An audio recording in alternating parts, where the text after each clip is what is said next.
buscando através de uma interpretação teleológica, uma interpretação extensiva do contrato. Me permite dar um exemplo a você esclarecedor. Vamos imaginar que eu lhe presenteio com um carro. Eu vou doar para você um carro. Só que o carro não tem um aparelho de CD nele. Tem um buraco no meio do carro, ao lado do volante. Você imagina você ajuizar uma ação contra mim, exigindo que eu lhe entregue o rádio no carro. Sob que fundamento? Ora, se Tiago me doou um carro, todo carro tem CD. Todo carro tem que ter um toca-CD. Então, se ele me deu o carro, ele tem que dar o CD. Você está procurando, você verificando no Código Civil, na parte geral, você percebe que mais importante do que a literalidade do que está escrito é a intenção das partes. Salvo o melhor juízo, o artigo 112 do Código Civil. Eu posso estar equivocado, mas me parece o artigo 112 do Código Civil. Prevalece a intenção das partes em relação à literalidade. Quando você vai interpretar um contrato, você faz prevalecer a intenção das partes do que o que está escrito. Mas quando for um negócio jurídico benéfico, faça uma interpretação mais presa à literalidade. Você não pode querer imaginar que ao doar um carro para você, a intenção era doar um carro com os equipamentos que guarnecem esse carro, como, por exemplo, um aparelho de CD. Se é um negócio jurídico benéfico, se é um negócio gratuito, faça uma interpretação mais restrita. Se no contrato diz carro, é carro. Não vem imaginar que deve vir toca-CD, que deve vir almofadinha para você sentar no banco, que deve vir algum equipamento extra. Não. Se é o carro, é o carro. Então, um efeito importante dessa diferenciação é que quando o negócio é gratuito, você obrigatoriamente deve adotar uma interpretação mais restrita do contrato. Já no oneroso, você pode eventualmente, se for o caso, adotar uma interpretação extensiva, buscando o aspecto teleológico, a finalidade daquele contrato. Ok? Segundo efeito, irresponsabilidade pela evicção e vício redibitório. Na nossa quarta aula, nós estudaremos evicção e vício redibitório. Veremos que um alienante, quando aliena um bem, ele responde implicitamente por evicção e por vício redibitório. Só que se por acaso o negócio for gratuito, o alienante não responde. O alienante só responde por evicção e vício redibitório nos contratos onerosos. Peço a vocês que me permitam aguardar a quarta aula, onde eu vou abordar evicção e vício redibitório e voltarei ao tema. Mas estabeleço aqui um efeito. Irresponsabilidade nos negócios gratuitos pela evicção e por vício redibitório. Terceiro e último efeito, esse bastante interessante de alto nível. Fraude contra credores. Vocês sabem, e nós vamos lembrar disso em nossa última aula, que eu vou abordar defeitos no negócio jurídico para explicar um contrato inválido, nós veremos que a fraude contra credores é um vício social inserida como um defeito do negócio jurídico que torna o ato anulável. O que eu quero dizer com isso? Antigamente, o devedor respondia com seu próprio corpo por suas dívidas. Se eu não lhe pagasse uma dívida minha, eu era queimado em praça pública, cortava o meu braço. Chegou um dado momento em que se percebeu que isso não era eficaz. O credor não quer ver o devedor mutilado, o credor quer receber o que lhe é devido. Então, em dado momento histórico, estou lá atrás, a garantia do credor deixou de ser o corpo do devedor e passou a ser o patrimônio do devedor. Não há nenhuma dúvida que isso está correto. O problema é que quando o patrimônio do devedor é garantia do credor, isso é uma porta aberta para comportamentos fraudulentos. É muito simples, eu simplesmente vou dilapidar o meu patrimônio, eu vou doar tudo para minha mãe, fico sem nada no meu nome, os credores vêm me cobrar, não vão receber porque eu não tenho nada, mas eu continuo usando e fruindo de todos os bens porque da minha mãe só tem o nome. O que os credores podem fazer? Alegar fraude contra credores, pedindo a anulação dessa doação para que esses bens doados continuem como garantia dos credores. O que você não pode esquecer sobre fraude contra credores? Não são só os negócios gratuitos que podem ser anulados com fraude contra credores. Se eu doar bens perto da minha insolvência, os credores vão atacar essas doações, perdão de dívidas, para o bem ser utilizado para pagar a eles. Todavia, mesmo que eu venda os bens, recebendo dinheiro em troca, esse ato poderá ser anulado pelos credores como lesivos a seus direitos. Você lembra qual é o nome da ação proposta para anular os atos em fraude contra credores? Ação pauliana. E aí vem a questão interessante. Tanto os negócios gratuitos como onerosos, os credores quirografários podem propor ação pauliana pedindo anulação do ato jurídico alegando a fraude contra credores. Só que há uma diferença fundamental se é gratuito ou se é oneroso. Se você olhar o artigo 158 do seu Código Civil, você vai ver um apostozinho que diz, ainda quando ignore. O que significa isso?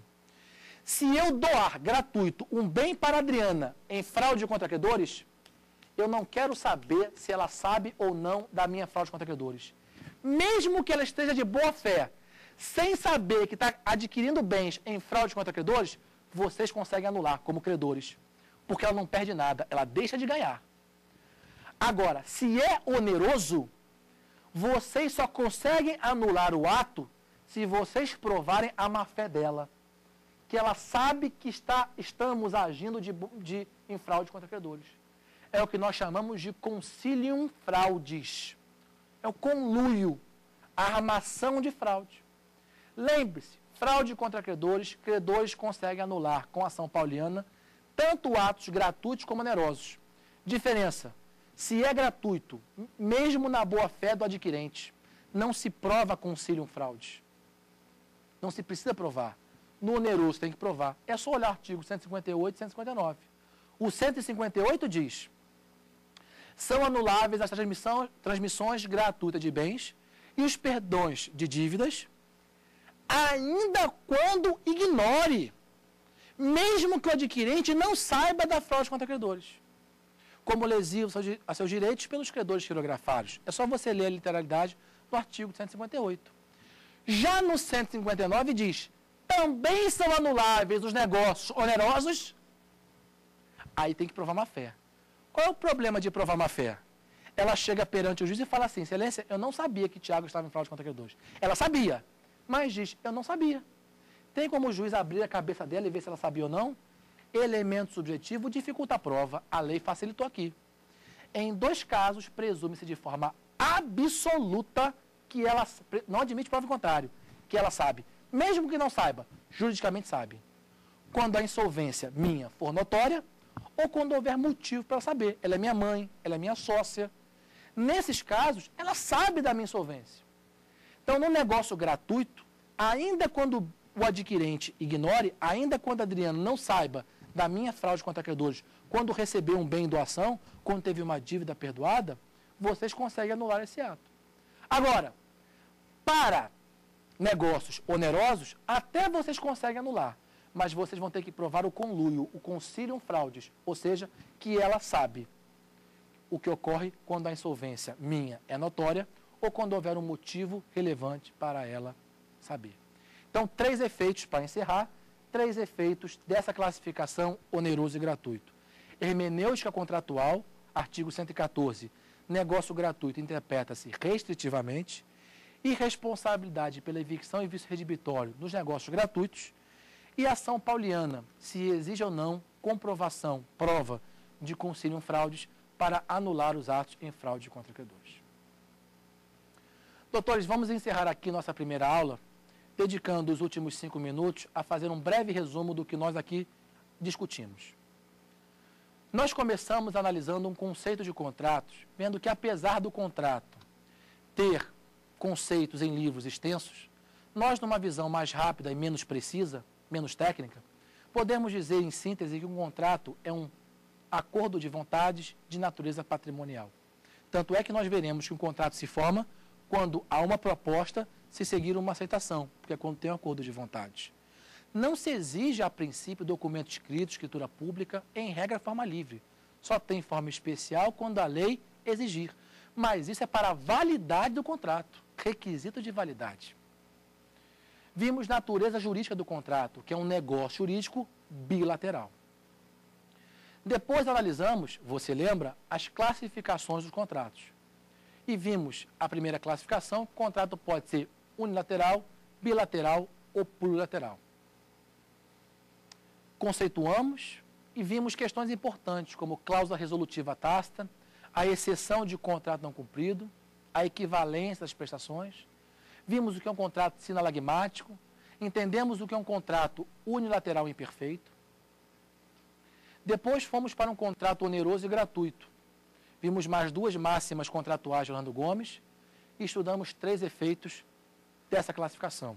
Questão da hermenêutica contratual, repito resumidamente o que eu acabei de falar, e responsabilidade por evicção e vício redibitório. Você pode até conferir o artigo 552 do seu Código Civil. Repito, 552 do seu Código Civil, que diz que é no oneroso que responde por vício redibitório e por evicção. E terminamos na questão da fraude contra credores, relembrando rapidamente fraude contra credores, ação pauliana, e vendo que no gratuito você não precisa comprovar concílio fraude para anulação do ato, o que é necessário no oneroso, porque o oneroso só se anula quando houver concílio fraude. Meus amores, com muita alegria eu cheguei ao final de nossa aula, com muito prazer conversar com vocês por quase 1 hora, e quero aproveitar esse finalzinho da aula para lhe convidar para a próxima aula. Amanhã nós teremos a nossa segunda aula de Teoria Geral dos Contratos. Nós prosseguiremos o nosso estudo de classificações dos contratos, vendo exatamente o que? Nós vamos ver a classificação do contrato comutativo e do contrato aleatório, abordando temas importantes relativos a isso. Nós veremos contrato consensual e real, abordando temas importantes com relação a essa classificação, o que já me emenda no estudo de formação dos contratos. Vamos estudar proposta e aceitação, aprofundar um pouquinho o estudo sobre esse tema. Quero lembrar você, depois de verificar um resumo de nossa aula, que você pode participar do programa interagindo com a gente através do e-mail saberdireito@stf.jus.br. É importante, eu nem comentei isso no começo da aula, eu comento agora, é importante que você no seu e-mail direcione o seu e-mail para mim, professor Tiago Godoy, ou que pelo menos cite ser uma questão de direito civil a respeito da teoria geral dos contratos, para que o e-mail possa ser encaminhado até mim, para que eu possa mandar uma resposta para você. Lembrando também que você pode rever essa aula e as próximas aulas no site do TV Justiça, acessando o site www.tvjustiça.jus.br, ou através, onde você pode fazer download, ou através do YouTube, onde você também pode acompanhar as nossas aulas, essa e as próximas do nosso curso, tá? Convido você então para a próxima aula. Nós, nessa aula, abordamos conceito, natureza jurídica e classificações, e amanhã nós dedicaremos a nossa aula ao prosseguimento do estudo das classificações dos contratos. Importante você acompanhar a nossa aula de amanhã, porque nós abordaremos o tema contratos comutativos e contratos aleatórios. Nós veremos contratos consensuais e reais, abordando sempre temas importantes relativos à matéria. E vendo o contrato consensual e real, eu faço um link para a formação dos contratos. Vamos estudar um pouquinho a figura do policitante, do oblato, vamos ver a questão da vinculação da proposta, vamos aprofundar um pouquinho o estudo de proposta e aceitação. Para isso, eu lhe convido a assistir a próxima aula amanhã, onde nós dedicaremos ao estudo das classificações dos contratos e formação dos contratos. Muito bem, doutores. Chegamos ao fim de nossa aula. Foi um prazer imenso estar com vocês aqui, discutindo com vocês direito civil, direito contratual. Espero encontrá-los amanhã em nossa próxima aula. Até breve.